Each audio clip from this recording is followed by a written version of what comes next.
Good evening বন্ধুরা। তো আগের ভিডিওতে বলেছিলাম যে সন্ধ্যাবেলায় বিয়ে বাড়ি যাব, আর বিয়ে বাড়ি ভিডিওটা নেক্সট ভিডিওতে তোমরা পেয়ে যাবে। কারণ তো বিয়ে বাড়ি যাবো বলে কথা, একটু সাজুগুজু না করলে হয়। আর এখন তো চুল ছোট ছোট করে দিয়েছি, আর এই গরমের মধ্যে চুল ছাড়িয়ে রাখতে চাইলেও উপায় নেই, কোনো বাঁধতেই হবে এই গরমে, না হলে দম হাঁসফাঁস হাঁসফাঁস করবে। আর অনেক দিন চুল মানে ছাড়িয়ে রাখার অভ্যাস নেই, তো সেই জন্য আরোই কষ্ট হবে। তো সেই জন্য আর কি যা হোক করে তো বাঁধতে হবে, একটু বিয়েবাড়ি যাওয়ার মতো সেই হিসাবেই বাঁধবো চুলটা। তো সেই জন্য ক্রিম পাড়টা ওই বাড়ি নিয়ে চলে গেছিলাম, তো পলাশকে দিয়ে আবার আনিয়েছি। তো দেখা যাক কীরকমভাবে চুল বাঁধবো। তো তার আগে আমি চুলের মধ্যে দেখো একটু সিল্কের চাই দিয়ে নিলাম। তো যেহেতু আমি কোনো কি বলবো হিট প্রুফ স্প্রে ইউজ করি না, সেই জন্যই আর কি। আর এত গরম, তার মধ্যে এই সাজুগুজু করে বিয়েবাড়ি যাওয়ার সত্যি কথা বলতে মুডটাই নষ্ট হয়ে যায়। তো দেখো একা একা ক্রিম করা অনেকটাই কঠিন ব্যাপার, আমার কাছে অন্তত ভীষণই অসুবিধা হয়। তো কেউ না থাকলে তো এরকমভাবেই করতে হবে, তাই না? তো সবসময় কি সব মানুষকে পাওয়া যায়? সেই জন্যই আর কি নিজের কাজগুলো নিজেকেই করে রাখতে হবে। আর আজকের পর্ব প্রায় 12-13 বছরকার আগে। তো আমি ভিডিওর থাম্বনেলে বা টাইটেলে দিতে ভুল হয়েছে যে 10 বছর আগের লেহেঙ্গা, কিন্তু ওটা প্রায় 12-13 বছর, মানে প্রথম যে শাড়ি লেহেঙ্গাটা ওঠে তখনই কেনা। ঠিক বলতে পারবো না যে কোন, আমি তখন কিসে পড়তাম, তখন বোধহয় আমি 9-10এই পড়তাম, এইরকমই হবে হয়তো। তো তখনই কেনা হয়েছিল। তো দুবারই পরেছিলাম, আর এতদিন পরে আবার সেইটা পরেই বিয়ে বাড়ি যাব। তো দেখো একদম রেডি হয়ে গেছি, আর 7টার মধ্যে বেরোবো বলে এখন বাজে 7:40। তাহলে ভাবো কতটা দেরি হয়ে গেল। আর একজন এখানে দেখো সেন্ট দিচ্ছে ফিস ফিস ফিস ফিস করে। তো এই ড্রেসটা পরে কেমন লাগছে বলো? আজকে আমাকে নয়, আমার মনে হচ্ছে আমার বরকেই বেশি ভালো। আর এই হলো আমাদের গিফট। আর আজকের প্রথমবারই আর কি সাহেববাবুকে রেখে কোনো বিয়ে বাড়ি যাচ্ছি।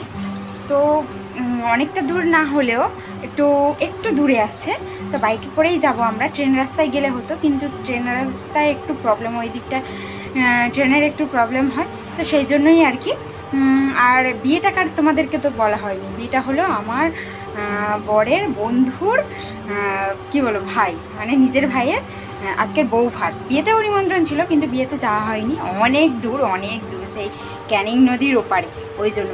তো আজকের লুকটা কেমন লাগছে অবশ্যই কমেন্ট করে বলো। আর এইটা হলো আমার 10 বছরের পুরনো লেহেঙ্গা। তো আজকের অনেক দিন পরে মা, তারপর মাসি টাসি সবাই বলছিল পর, তো সেই জন্যই আর কি এইটা পরেছি।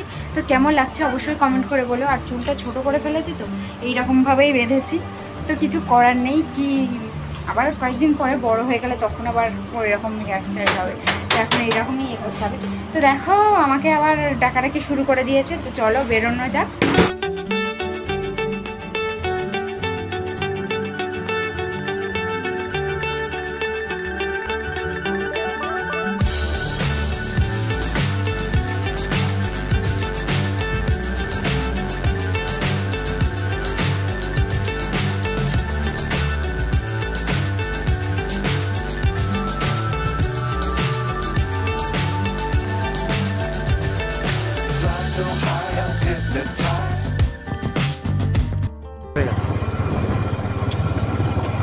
তো মনে হচ্ছে আমরা হরর শুটিং করতে যাচ্ছিল, বিয়ে বাড়ি যাচ্ছে বলে মনে হচ্ছে না।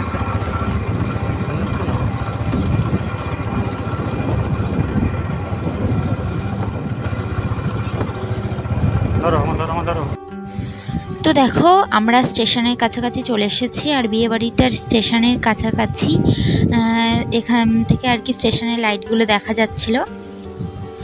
আর অনুষ্ঠানটা নিজেদের বাড়িতে হচ্ছে না, ভাড়া বাড়ি নিয়ে আর কি হচ্ছে, তো সেখানেই আর কি আমরা গিয়েছি, আমরাও বাড়িতে যাইনি।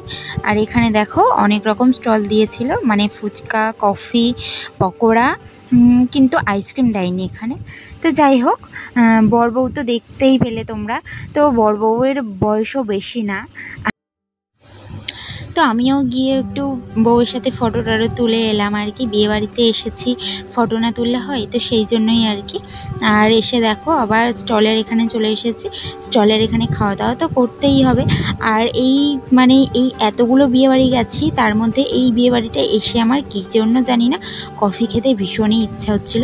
তো কফিটা নিয়ে নিলাম। আর দুপুরেও তো রিচ খাওয়া হয়েছে না, তো সেই জন্যই খাওয়া দাওয়ার একদমই ইচ্ছে ছিল না। তার মধ্যে এই গরমের সময় গরম কফিটা আজকেই আমার দেখে দেখে খাওয়ার ইচ্ছা হলো। তো যাই হোক, আমি একাই খেলাম, পলাশ খেলো না। তো ফুচকা পকোড়া এগুলো ছিল। তারপরেই আমরা দেখো চলে এসেছি ফুচকা খেতে। তো পকোড়াটা লাস্টে খেয়েছি। আর আমরা যেহেতু সাহেববাবুকে বাড়িতে রেখে এসেছি, মার কাছে রেখে এসেছি, কোনো চিন্তা নেই, শুধু কান্নাকাটি করবে এটাই হলো চিন্তা। যদি একবার কান্না শুরু করে তখন তো আর কিছু করার নেই। তো সেই জন্যই আর কি তাড়াহুড়ো ছিল আমাদের একটু। কিন্তু আজকের বেশ মজা করেছি দুজন, অনেক দিন পরে আমরা দুজনই একসাথে আবার বেরোলাম। তো বেশ ভালো লেগেছে। আর ফাঁকা রাস্তা দিয়ে আসছিলাম, তো বেশ একটা মানে আলাদা একটা ফিলিংস আর কি, ভালো লাগছিলো, খুবই ভালো লাগছিলো। আর এখানেই দেখো খাওয়া দাওয়ার ব্যবস্থা আছে নিচেইতেই আর কি, এক সাইডে। তো অনেক বড় হল ঘর ছিল। আর আমরা দেখো প্রথম ব্যাচেই খেতে বসে গেছি। আর প্রথম ব্যাচে খেতে বসলে একটু দেরি হয় খাবার দাবার দিতে, কারণ ওদের গোছাতে গাছাতে একটু দেরি হয়, তাই না? তো সেই জন্যই আমরা অনেকক্ষণই অপেক্ষা করছিলাম। আর আমি আর পলাশ গল্প করছিলাম। তো পলাশদের সাথে কাজে যাই, ওনাদের সাথেও মানে কথা বলছিল পলাশ। তো আমি ভীষণ বসে বসে বোর হচ্ছিলাম, নিজে নিজে ছবি তুলছিলাম, রিলস বানাচ্ছিলাম, এগুলোই করছিলাম। আর দেখো রসনা এসেছে।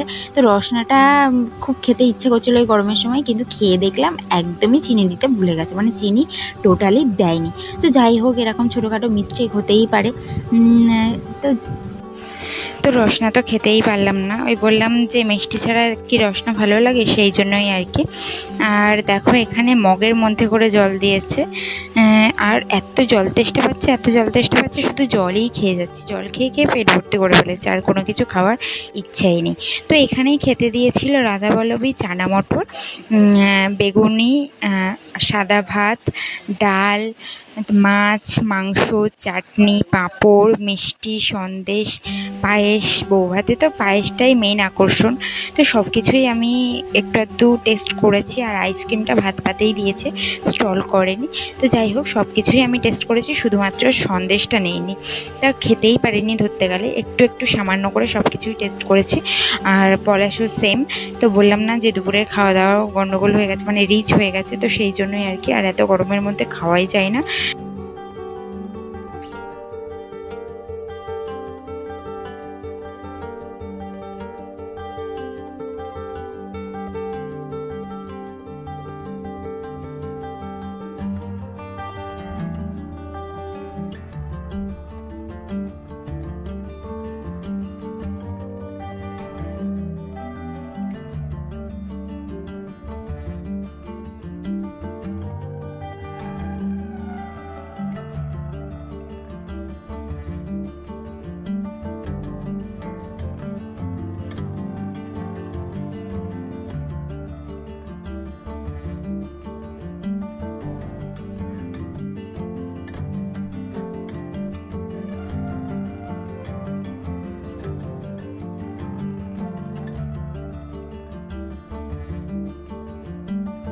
আর আমাদের খাওয়া দাওয়া শেষ করে আমরা বাইরেই বেরিয়ে গেছিলাম, কারণ মানে যাদের অনুষ্ঠানে গেছিলাম তাদেরকে না বলে আসলে তো হয় না।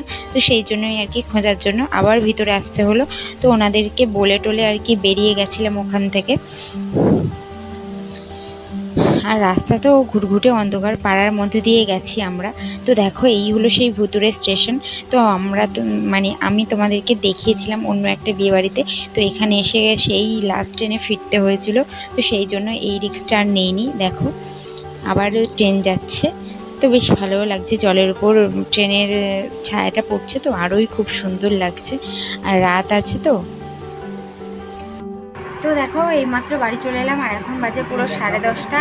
আর সাহেববাবু এসে মানে এসে দেখছি যে ও ঘুমিয়ে পড়েছে। তো চলো এবার চেঞ্জ করে নিই। তো এইটুকু সময়ের জন্য এত কিছু সাজাগো যায়, ভাবো।